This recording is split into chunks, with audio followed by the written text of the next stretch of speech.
Salut, j'espère que tu vas bien pour ce dernier épisode de Rory Sutherland qui est Alchimie, le livre qui parle de la psychologie et comment est-ce qu'on peut convaincre notre prospect potentiel de passer à l'acte d'achat plus facilement. Aujourd'hui, on va voir dans cette dernière partie comment devenir un alchimiste.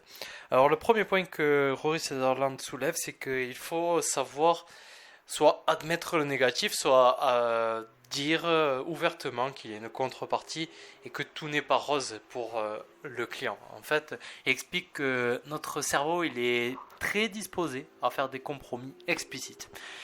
Il dit une phrase qui contient de mauvaises et de bonnes nouvelles, genre oui, nous admettons un inconvénient X, mais nous pensons également à un Y supérieur. Ça semble particulièrement convaincant.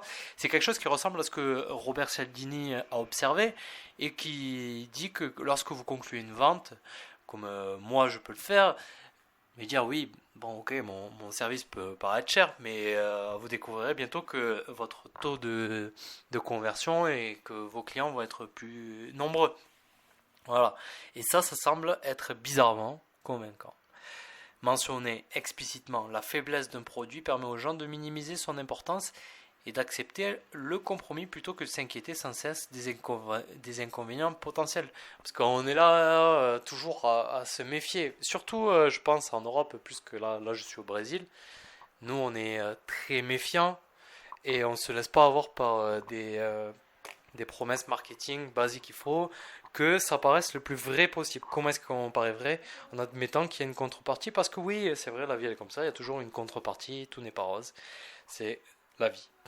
Euh, dans les deux sens d'ailleurs, hein, ça peut être du positif dans le négatif. Par exemple, lui il parle des compagnies low cost qui au début, quand elles ont commencé, elles ont été obligées de dire oui, bon, mais notre produit il est pas cher, c'est parce que on n'inclut pas de nourriture et si vous voulez de la nourriture, vous allez devoir la payer. Et là, les gens ils disent ah ok, en fait c'est pas cher parce que leur avion il est mauvais, mais c'est parce qu'ils font des économies là où les autres n'en font pas, et ils te donnent un service 4 étoiles. Voilà. Et pareil, moi je sais que j'ai lu ça dans d'autres livres et il faut faire attention à ce que ta promesse, ton offre, elle ne paraisse pas trop alléchante que quelque part les gens ils disent pas non mais c'est trop beau pour être vrai. Non, non franchement là je pense qu'il y a un loup et quelque chose. Donc je sais que Don Kennedy dans un courrier qu'il a fait où il faisait un méga bundle, il a dit ben, vous avez payé, mais vous devez donner de l'argent pour telle association. Et le taux de conversion a fortement augmenté, alors que les gens devaient payer un peu plus. C'est intéressant quand même. Voilà pour le premier truc. Le deuxième truc, c'est savoir reformuler.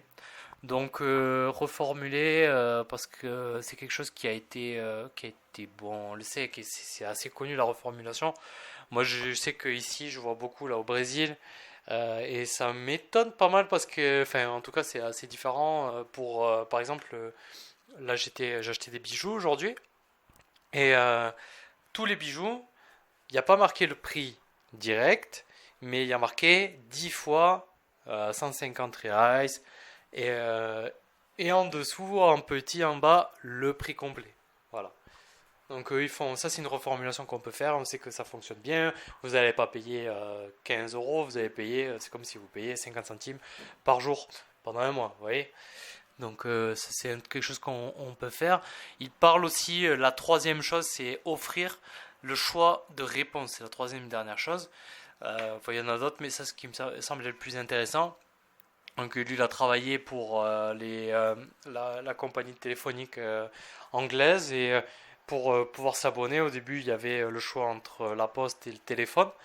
Et la compagnie, l'entreprise ne voulait plus faire par la poste parce qu'ils disaient, nous on est une entreprise de téléphone, ben, on veut que les gens répondent par téléphone. Donc qu'est-ce qu'ils ont fait? Ils ont testé ça sur trois groupes. Un groupe où il y avait le choix de pouvoir s'abonner par la poste et par téléphone, le deuxième juste par téléphone, le troisième par la poste. Et il s'est trouvé que le premier juste par enfin, le premier juste par téléphone c'était 2,9% de conversion. La Poste 5% et quand il y avait le choix c'était 7,7%. C'était quasiment en fait la somme des deux. Donc c'était assez intéressant. Et du coup désolé c'était ma fille qui vient de rentrer. C'est les joies du direct, même si c'est pas un direct. On accepte que c'est pas parfait. Elle pleure là derrière. Et donc le dernier, en fait oui donc du coup offrir le choix de réponse, c'est lui ce qu'il dit par rapport à ça, c'est que et c'est assez intéressant, c'est que quand on fait des achats sur par e-commerce, c'est rare que l'entreprise d'e-commerce te propose un choix pour la livraison entre plusieurs entreprises de livraison. Il dit qu'on pourrait faire ça, peut-être ça va augmenter le taux de conversion. Ok, ça c'est peut-être pas sûr, d'ailleurs on ne sait pas trop. Mais ce qui est intéressant, qui soulève, c'est que s'il y a un problème avec la livraison, au lieu les gens, au lieu de se plaindre que de l'entreprise et d'arrêter d'acheter auprès de cette entreprise si c'était leur premier achat qui se passe mal, elle va remettre en cause le transporteur. Et donc ça va endommager un peu moins la réputation de l'e-commerce. C'est intéressant. Donc ça peut permettre d'avoir un taux de rétention plus fort, plus long. Voilà pour les trois petites idées qui me semblaient les plus intéressantes de ce livre. Il y en a d'autres, il y a d'autres exemples qui sont assez intéressants. Mais on s'arrêtera sur ça et demain on va partir avec autre chose. On va faire un Don Kennedy, j'en ai parlé à assez nombreuses reprises. On va parler marketing direct, c'est quelque chose qui me plaît particulièrement. Je te souhaite une bonne journée et je te dis à plus. Si ça te plaît, mets des likes et partage ce contenu. Allez, ciao.